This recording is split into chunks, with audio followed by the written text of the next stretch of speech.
श्री गोवर्धन पर्वत भी बोले श्री राधा राधा।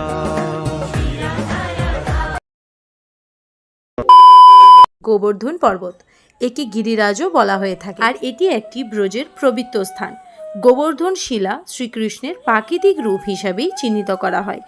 এই সেই পাহাড় যেটিকে শ্রীকৃষ্ণ বাম হাতের কড়ি আঙুল দিয়ে ধারণ করেছিলেন বৃন্দাবনবাসী ও তাদের গরুদের রক্ষা করার জন্য ইন্দ্রের প্রকোপ থেকে। আর আজ আমি তোমাদেরকে সেই গিরি গোবর্ধন পর্বত পরিক্রমা করাবো। আর এই পরিক্রমা মার্গের মধ্যে কয়েকটি দর্শনীয় স্থান হলো কুসুম সরোবর, দানঘাটি, মানসী গঙ্গা, পুচটিকি লোটা, মুখরা বৃন্দ, রাধাকুণ্ড ও শ্যামকুণ্ড। তো চলো শুরু করা যাক আজকের নতুন ব্লগ, আর সেটাও খুব অল্প টাইমের মধ্যে গিরি গোবর্ধন পরিক্রমা। হ্যালো এভরিওয়ান, আমি প্রিয়া। সকাল থেকে ব্রজভূমি দর্শন করতে করতে আমি টোটোই করে বেরিয়ে পড়লাম গিরি গোবর্ধন পরিক্রমা করতে। আর এখানে কিন্তু অজস্র মানুষ পায়ে হেঁটেই পরিক্রমা করে। তো তোমরা যদি হাতে টাইম নিয়ে আসো তাহলে অবশ্যই চেষ্টা করো পায়ে হেঁটেই পরিক্রমা করতে। আর যদি তোমরা এখানে টোটোই করে আমাদের মতো পরিক্রমা করতে চাও তাহলে অবশ্যই টোটোওয়ালাকে বললে ওনারাই তোমাকে খুব সুন্দরভাবে সমস্ত জায়গা দর্শনও করিয়ে দেবে, আর কোথার থেকে পরিক্রমা শুরু আর কোথায় পরিক্রমা মার্গ শেষ সবটাই তোমাদেরকে দেখিয়ে দেবে। গিরি গোবর্ধন পরিক্রমার প্রথমেই আমরা যে স্থানটি দর্শন করব সেটি হলো কুসুম সরোবর।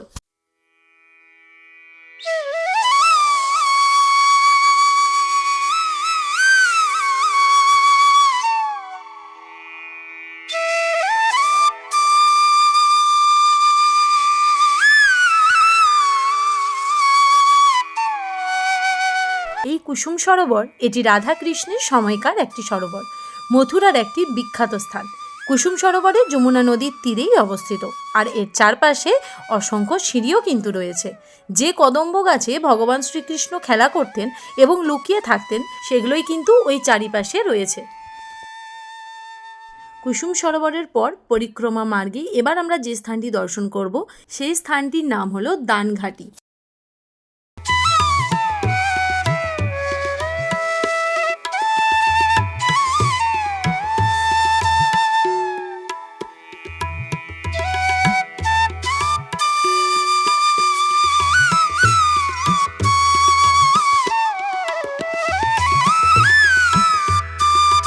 মন্দিরকে শ্রী গিরিরাজজির মন্দিরও কিন্তু বলা হয়। এই মন্দির থেকেই গিরিরাজজির পরিক্রমা শুরু হয় এবং এখানে এসেই শেষ হয়। আর এখন তোমরা যে জায়গাটা দর্শন করছো এটা পুরোটাই কিন্তু গিরি গোবর্ধন পর্বত।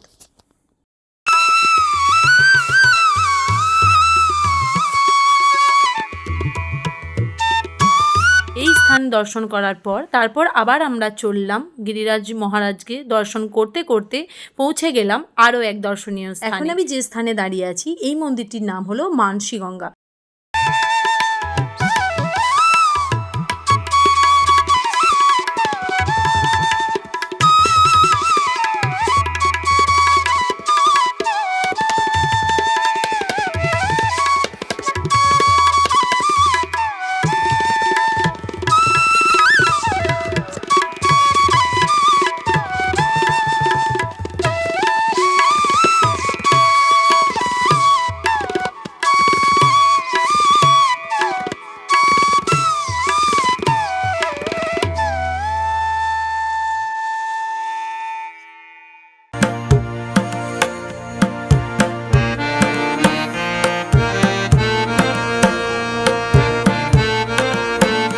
মন্দিরের পুরো এরিয়াটা ছিল ভীষণ সুন্দর আর অনেকটাই বড়, কিন্তু এর নিয়ে আমি বিশেষ কিছু জানি না বলে তোমাদের সাথেও সেটা শেয়ার করলাম না। আবার আমরা বেরিয়ে পড়লাম পরিক্রমা মার্গে। এখন যে স্থানটি তোমরা দেখছো ওই পুরো স্থানটাই কিন্তু গিরি গোবর্ধন মহারাজজি।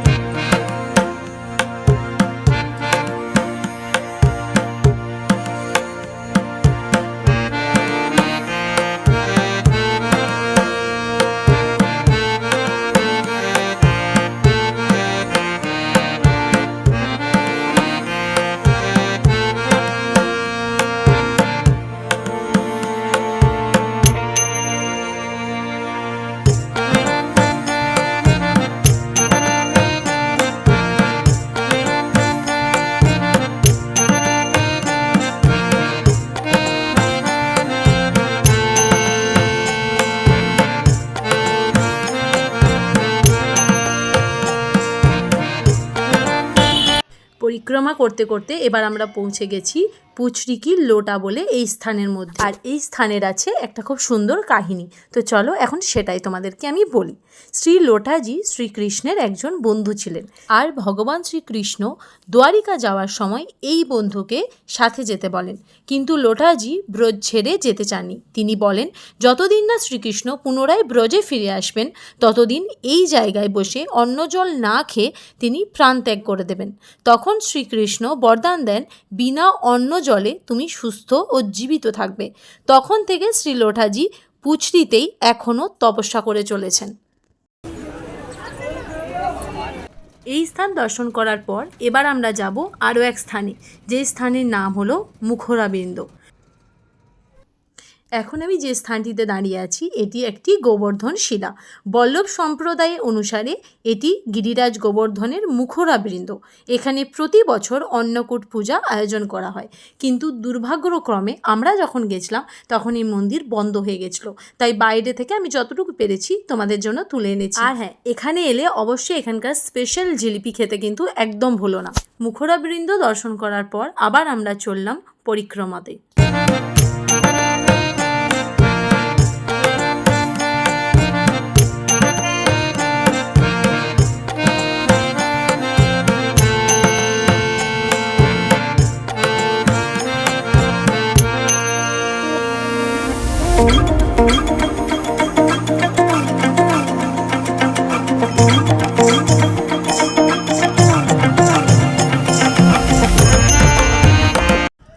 এখন আমি যে পবিত্র স্থান দর্শন করতে যাচ্ছি সেই স্থানটির কথা হয়তো তোমরাও এর আগে শুনেছ।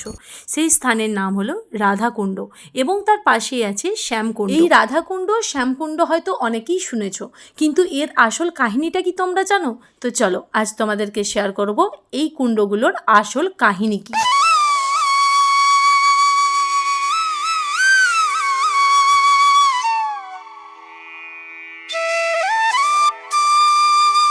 শোনা যায় যখন কংসের আদেশে অরিস্তাসুর ষাঁড়ের রূপ নিয়ে কৃষ্ণের গরুর পালের সাথে মিশে যে কৃষ্ণকে হত্যা করতে আসে, তখন কৃষ্ণ তা বুঝতে পেরে অরিস্তাসুরকে হত্যা করে দেয়।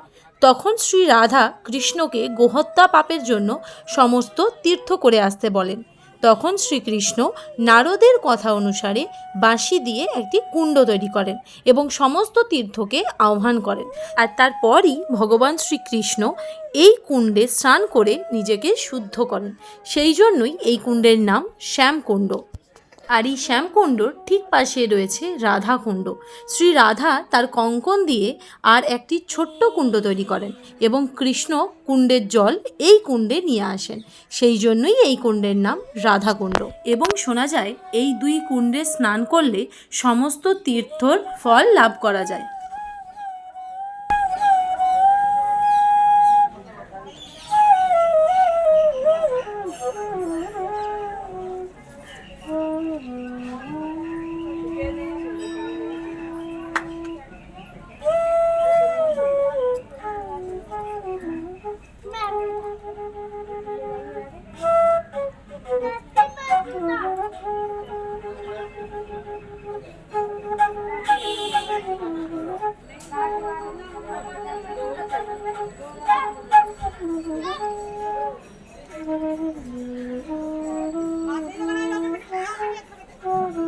এই রাধাকুণ্ড শ্যামকুণ্ড দর্শন করার পর আমরা চলে গিয়েছিলাম আবার পরিক্রমা করতে।